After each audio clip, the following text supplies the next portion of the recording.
Shabbos, und Shabbos menuchot, kol ha-mesangim bo, yistu leroy simchot. Shabbat Shalom Vorach. Nous sommes dans un très grand Shabbat. C'est le Shabbat qui suit Rosh Chodesh Sivan, pour lequel Rosh Chodesh Sivan, c'est le 3e mois de l'année. C'est le mois où on a reçu la Torah. D'ailleurs, nous allons fêter Shavuot mercredi, jeudi. J'ai une grande invitation à dans tous les endroits où les Juifs se trouvent de revenir écouter les 10 commandements, comme c'est fait la première fois, où tout le peuple d'Israël était sur le mont Sinaï. Tout le monde connaît l'appel du Rabbi que même les petits-enfants, même les bébés dans les berceaux, doivent venir écouter les 10 commandements, car nos enfants étaient les garants avec lesquels Dieu nous a donné la Torah. Alors, je voudrais voir le rapport qu'il y a entre la paracha et le don de la Torah. Comme vous le savez, le Shla Kadosh, le Shnei Luchot HaBerit, qui est un très grand livre de profondeur de la Torah, avec les secrets de la Torah du Moyen-Âge, il écrit que chaque fois qu'il y a une paracha, une section de la Torah qui est lue lors d'une fête, même que nous, on ne voit pas le rapport qu'il y a entre la paracha et la fête, en réalité, c'est B'Hashgara Pratit, c'est Dieu qui a voulu, parce qu'en réalité, il y a un rapport profond. Alors, dans la paracha de Bamidbar, on va installer tout le peuple d'Israël, on va compter tout le peuple d'Israël. Donc, pour faire un peu de chronologie, nous sommes sortis d'Égypte le 15 Nissan. Moshe Rabbeinu, 49 jours après, il reçoit la Torah, c'est Shavuot. Il fait ces fameux 3 fois 40 jours pour la première fois, il y a le veau d'or, la deuxième fois, il demande pardon. La troisième fois, il remonte encore 40 jours pour recevoir les deuxièmes tables de la loi. Et il descend le jour de Kippour et on construit le Mishkan. Et on reste sur le mont, et on est sur la montagne de Sinaï depuis le premier Sivan, Rosh Chodesh Sivan. C'est là où tout le peuple d'Israël se réunit. Et la Torah nous dit, Vayechan Sham Israël, Israël a campé là-bas au singulier.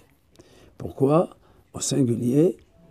On n'a pas dit Vayachanou, ils ont campé, parce que c'était Ish Echad Belev Echad, comme un seul homme avec un seul cœur. Et qu'est-ce qu'on nous demande? On nous demande sur ce mont Sinaï, d'abord d'étudier la Torah, de construire le Mishkan, mais le Mishkan ne sera inauguré que des mois après. C'est-à-dire, Moshe Rabbeinu est descendu Yom Kippour de l'année 2449, puisque on est sorti d'Égypte en 2448, et donc là on est déjà après Rosh Hashanah, on est en 2049, on est en Tishri. Le Mishkan va être terminé le 25 Kislev, et on va attendre jusqu'à Rosh Chodesh Nissan, où la Torah va inaugurer le Mishkan et on va commencer à faire les sacrifices. Un mois après, le Rosh Chodesh Iyar, le deuxième mois, Akadosh Baruch Hu nous demande de placer tous les peuples d'Israël.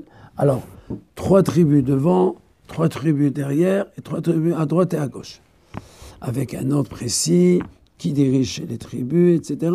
Et on compte chaque juif. Et ce compte-là était très très important, car le fait de compter quelqu'un, c'est de lui donner de l'importance. D'ailleurs, en français, on dit « je compte sur toi ». C'est-à-dire que ça veut dire « je compte sur toi », c'est-à-dire je sais que je peux te faire confiance. Le fait qu'Akadosh Baruch Hu nous a compté, nous a donné une valeur. D'ailleurs, on retrouve ça dans la loi, dans le Shulchan Aruch, pour certains mélanges. Par exemple, une goutte de lait qui tomberait dans une marmite de viande, s'il y a 60 fois le volume de la goutte de lait, le plat il est kasher. S'il y a moins, donc il y a le goût, il n'est pas kasher. Et donc dans les choses qui se mélangent, nos sages nous disent que toute chose qui est importante ne peut pas s'annuler. Et c'est quoi qui est important? C'est quelque chose qu'on compte.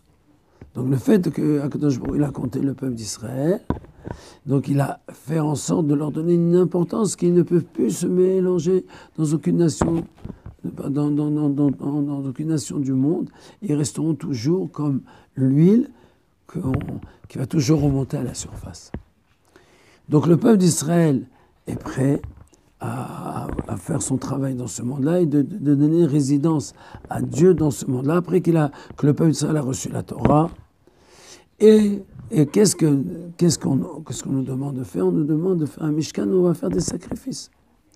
On va faire des sacrifices et ce sera les Kohanim qui feront les sacrifices et les Lévi'im qui s'occuperont de la garde de tout le Mishkan et du transport du Mishkan, c'est-à-dire du Beth Amikdash qui était dans le désert, donc puisqu'on voyageait, donc ils pouvaient se modeler, on pouvait le reconstruire, le remettre, et c'était les Lévi'im. Mais les Lévi'im étaient les Sheluchim, ils étaient l'envoyé du peuple d'Israël. Et la halakha stipule clairement, comme le Rabbi dit dans la Sira, que si c'est nos envoyés, c'est-à-dire que nous-mêmes on a l'obligation, on ne peut confier une mission et dire tu feras ça pour moi, que si moi j'ai l'obligation, donc je peux lui donner cette obligation. Comme il y avait beaucoup de... C'est pas tout le monde qui va pouvoir s'occuper du Mishkan. Donc il fallait bien nommer quelques personnes. Donc en l'occurrence, ça c'est les Lévi'im et les Kohanim. Mais le Rambam stipule très bien que ce n'est pas que les Kohanim et les Lévi'im. Concrètement, c'est que les Kohanim et les Lévi'im parce que c'était pas possible autrement, concrètement. Mais spirituellement, chacun de nous peut être considéré comme un Kohen parce qu'il sanctifie sa vie pour Dieu. Et comme le Baal HaTurim dit que chacun peut être comme un Kohen Gadol. Et d'ailleurs, il dit que quand Mashiach viendra, et comme ça ce sera, que tous les Juifs sont des Kohanim Gedolim. Et donc, quel est donc ce travail qui est fait dans le Mishkan, qui est en rapport avec le don de la Torah? Parce que le but du don de la Torah, c'est de faire que ce monde-là, matériel, et que le monde spirituel, le ciel, soit lié. Avant le don de la Torah, c'était séparé. Et même les mitzvot, les bonnes actions que nos avot, que Avraham, Isaac et Yaakov ont fait, nos sages nous disent, Rechot Hayou. C'est comme du parfum qu'on met dans un flacon, mais le flacon il est vide. C'est sûr que le parfum, il reste, il donne son odeur dans le flacon. Mais l'essence même, on ne l'a pas. Quand il y a eu le don de la Torah, Dieu il s'est donné au peuple d'Israël, le peuple d'Israël s'est donné à Dieu, donc on a fait une unité. D'ailleurs, c'est pour ça que la première lettre de la Torah, c'est Aleph. C'est quoi un Aleph? C'est un Yud en haut, c'est l'Éternel. Un Yud en bas, c'est le Juif, l'Yehudi. Et le Vav, la barre du milieu qui est un Vav, c'est la Torah qui nous lie. D'ailleurs, ça fait 10, Yud c'est 10, 10 et 10, 20, plus le Vav, ça fait 6, ça fait 26, c'est le nom de Dieu. Donc, le Matan Torah, c'est le fait de pouvoir faire en sorte que les choses matérielles deviennent spirituelles. Voilà, j'ai une nourriture sur la table. Nos sages nous disent, celui qui a dit des paroles de Torah, eh bien, cette nourriture est considérée comme un sacrifice qu'il a fait à Dieu.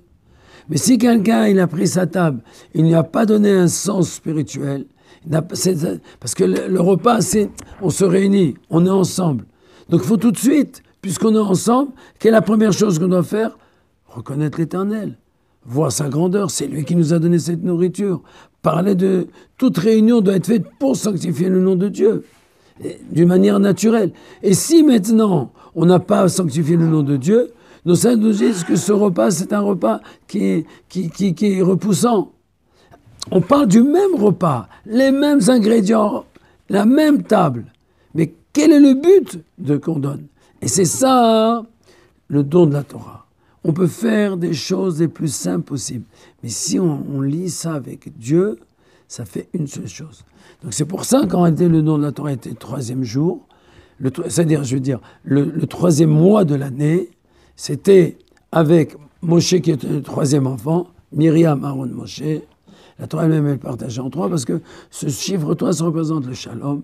Le shalom qui est entre cette terre et le Seigneur, cette terre matérielle et le spirituel, en faire qu'une seule chose. Et tout cela sera dévoilé avec l'aide de Dieu, avec la venue du Mashiach. Et ça doit être, je rappelle encore cette grande mitzvah, qu'on ait des bonnes fêtes de Shavuot, mercredi et jeudi qui arrivent, on reçoit la Torah avec joie et profondeur, et qu'on amène tous nos enfants, que tout le monde soit là, même les bébés, et qu'on ait une fête de joie. Amen, Ken Rasson. À bientôt pour la prochaine émission dans la joie et la santé. Shabbat Shalom.